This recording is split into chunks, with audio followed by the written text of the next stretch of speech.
आए तौबा इंसान को नवाजती है हर वक्त, हर जुमले से, हर बात से। और ऐसी ऐसी गलतियां जिनका हमें पता है उनसे तो करनी है, जिनका नहीं भी पता उनसे भी अब क्या करें। अत्ताइबून अल आबिदून, अब अल्लाह की इबादत करें।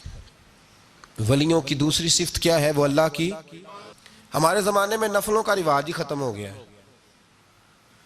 असर की पहली चार सुनते हैं, इशा की कितने फीसद लोग पढ़ते हैं?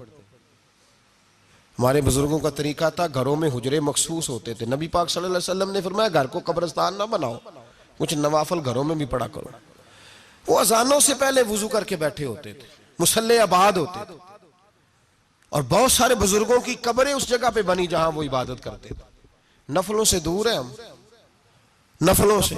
नफल से क्या मिलता है? नफल पढ़ने से रब रहमान मिलता है, अल्लाह मिलता है नफल पढ़ने वाले को। बुखारी मुस्लिम में मौजूद है मेरे नबी पाक सल्लल्लाहु। लेकिन शर्त यह है कि नफल अल्लाह की रिजा के लिए पढ़े। वो सारी दुनिया को सवेरे बताए ना कि जो मैं सवेरे 3 बजे उठा ना तो उदो मैं वेख्या थे कुत्ते भौंक रहे सन। ये तूने खबर दी है कि मैं सुबह 3 बजे ना। ये किसके साथ राज है? बोलिए। बड़ी जबरदस्ती बात बंदे बद के बंदा ढूंढ रहे होते हैं, कोई बंदा मिले तो उसे बताए। ਅੱਜ जी मैं सवेरे सवेरे उठिया, सवेरे सवेरे ते एक मुंडा टैलीफोन ते लगा सी। मैं कहा तुसीं नफल पढ़न उठे सो कि मुंडा वेखण उठे सो? तुसीं जेड़े काम उठे सो करो, उन्होंने लगा रहन दो, अपना काम करे। वो असल मसला पता क्या होता है कि वो गुबार चढ़ा हुआ है तबीयत में कि किसी तरीके मैं बता दूं कि मैं सवेरे 3 बजे। तो इसका नुकसान पता क्या होता है? इसमें शराकत दारी हो गई, और अल्लाह को शराकत दारी पसंद ना। तू वो अपने रब के साथ राज न्याज का, वो इबादत का सवाब बढ़ जाए। नबी रहमत सल्लल्लाहु अलैहि वसल्लम ने फरमाया जब बंदा कसरत से नफल पढ़ता है तो अल्लाह के करीब हो जाता है। कितना करीब होता है कि अल्लाह फरमाता है मैं उसके हाथ बन जाता हूं, फिर मैं उसके पैर बन जाता हूं, फिर मैं उसकी आंखें बन जाता हूं, फिर मैं उसके कान बन जाता हूं, फिर उस शख्स का वजूद बन जाता हूं। क्या मतलब? ये बुखारी मुस्लिम है। आंखें बंदे की होती है, ताकत अल्लाह की होती है। हाथ बंदे के होते हैं, ताकत अल्लाह की होती है। पैर बंदे के होते हैं, ताकत अल्लाह की। तो फिर अगर कोई वली दूर से सुन ले तो ताकत किसने दी है? तो अगर कोई वली दूर से देख ले तो ताकत किसने दी है? अल्लाह ने। अगर कोई वली हाथ बढ़ा के किसी की परेशानी दूर कर दे तो ताकत किसने दी? ये पीछे ताकत किसकी है? अल्लाह की। तो ये बुखारी मुस्लिम है। अल्लाह की इबादत करें, इबादत से बरकत आती है। हजरत अबू इदरीस खौलानी रहमतुल्लाह अलैह हजरत माज बिन जबल के शागिर्द थे, ताबी थे, ताबी बुजुर्ग थे। फरमाते हैं कि मैं जब से हजरत माज बिन जबल की सोबत में बैठा ना तो बुरे कारोबारों से मेरी तबीयत तो चाट हो गई। कई कारोबार में देखता तो झूठ बोलना पड़ता, उसमें बड़ा कुछ करना पड़ता, तो मुझे डर आता। आप फरमाते मैंने ना बड़ी कोशिश की पर मेरी मर्जी का काम मुझे। सूफी काहिल नहीं होते, सुस्त नहीं होते, झूठ नहीं बोलते। फरमाते मेरे अंदर ताकत थी कि मैं हलाल कमा के बच्चों को खिलाऊं, पर मेरी मर्जी का काम नहीं मिलता था, हद हो गई। और जब इंसान नेकी की तरफ आता है तो कुछ न कुछ आजमाइशें जरूर आती हैं, ये पक्की बात है, पक्की बात। जब वो गलत मलत कर रहा होता है तो उसको लगता है सारा कुछ सही है, जब सीधा होता है तो बहुत सारी परेशानियां भी जरूर आती हैं। ये मिजाज है दीन का। आप फरमाते मैं परेशान रहने लगा, हालात खराब होने लगे, आजमाइश सख्त होने लगी, कारोबार बंद हो गया, काम ही कोई नहीं मिलता था। मेरी बीवी नाराज रहने लगी, हल्का हल्का तो उसने मुझे कहना शुरू किया, फिर जलाल में आ गई। और एक दिन मुझे कहने लगी अगर आज नाना कुछ लेके आए तो बच्चे लेके मेके चली जाऊंगी। आप फरमाते मैं बड़ा परेशान हुआ, निकल गया फजर पढ़ के काम की तलाश में। मैंने जोहर तक तलाश किया लेकिन मुझे काम न मिला। आप फरमाते नहर फुरात के किनारे तपती हुई रेत पे मैं बैठा था तो मेरे दिल में ख्याल आया बंदों की मजदूरी नहीं मिलती तो आज अल्लाह की ना कर ले, आज अल्लाह की मजदूरी ना करें।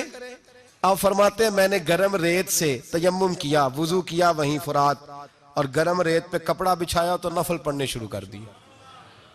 जोर से असर तक नफल पढ़े, जोर से। चले मैं एक दुआ करता हूं, आप आमीन कहना। अल्लाह करे कि हम मगरब के बाद वाले नफल ही पढ़ने शुरू कर दें। नबी करीम सैयद आलम सल्लल्लाहु ताला अलैहि वसल्लम के गुलामों का हाल देखे, इबादत का हाल देखे। फरमाते मैंने कहा आज अल्लाह की मजदूरी करे, जोर से असर तक नफल पड़े गरम रेत पे, और जब असर हुई ना तो मैंने अपने रुमाल में ना थोड़ी सी रेत बांध ली।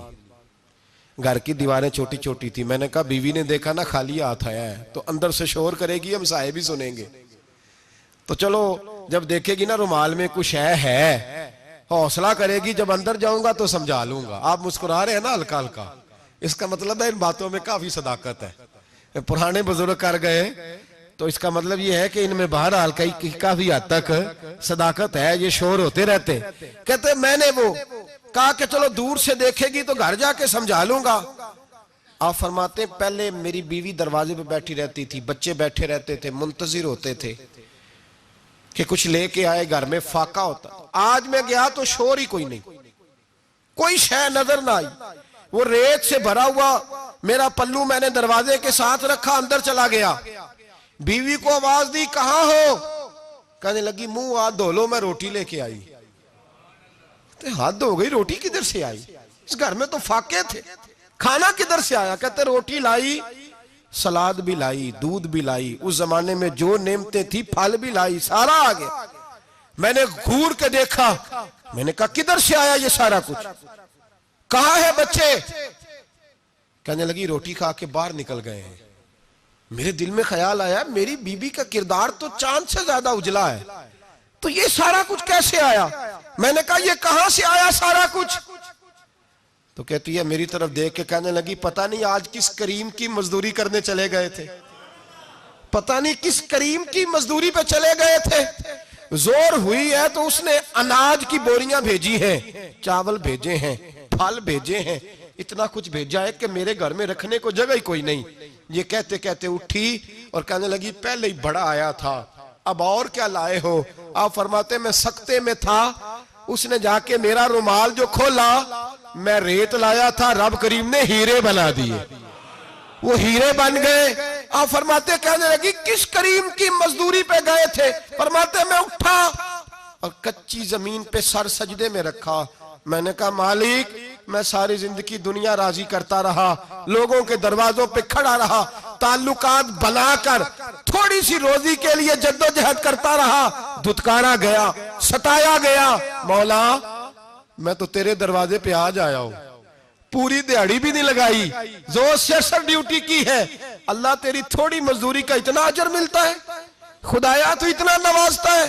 फरमाया अल्लाह मैं मेहनत भी करूंगा, काम भी करूंगा, लेकिन दुनिया की मजदूरी थोड़ी करूंगा, मालिक तेरी इबादत ज्यादा करूंगा। भाई याद रखो हम सारी जिंदगी लोग कब्रों में चले गए, मस्जिद नहीं आए, कब्रों में अल्हाकुमुत तकासुर हत्ता ज़ुरतुमुल मकाबिर, कब्र में जाने का टाइम आया, लोगों की नमाजें पढ़ दी गई पर लोगों ने नमाजें शुरू नहीं की, नमाजें पढ़ दी गई।